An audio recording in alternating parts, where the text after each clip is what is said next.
साहेब शहरात असल्याची बातमी झटक्यात संपूर्ण ग्रंथ विभागात पसरे आणि सगळा सहाय्यक वर्ग त्यांना रुची असलेल्या अनेक विषयांवरची ताजी पुस्तके गोळा करण्यात व्यस्त होऊन जाईल।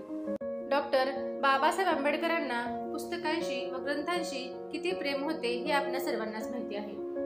डॉक्टर आंबेडकरांच्या ग्रंथप्रेमाशी तुल्यबळ अशा दोनच गोष्टी होत्या, एक म्हणजे त्यांची बहुआयामी विद्वत्ता आणि दुसरी म्हणजे त्यागपूर्वक आणि समर्पण भावाने त्यांनी उभारलेला सर्वाधिक समृद्ध असा त्यांचा खाजगी ग्रंथसंग्रह।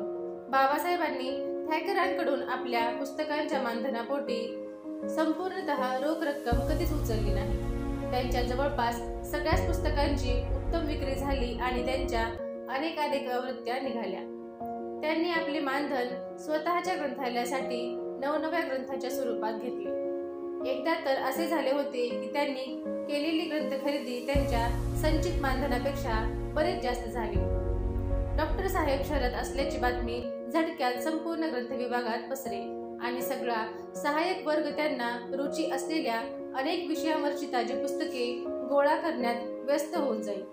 बाबासाहेब ग्रंथ विभागात पोहोचत नाही तोपर्यंतच बाबासाहेबांच्या खास आरामखुर्ची जवळ पुस्तकांच्या 3-4 मोठाल्या थप्प्या ठेवलेल्या असायच्या। बाबासाहेब पुस्तके चाळण्यात बुडून जाऊन ते ग्रंथ विभागाच्या मॅनेजरांनी त्यांच्या हातात ठेवलेल्या प्रत्येक पुस्तकावर नजर फिरवीत आणि आपली स्वीकृती किंवा अस्वीकृती होय किंवा नाही असे म्हणून व्यक्त करीत असत। 2-1 तास असे पुस्तके चाळण्यात गेल्यावर होकार प्राप्त असलेले ग्रंथ 2-3 शिपाई बाबासाहेबांच्या कारपर्यंत घेऊन जात असत।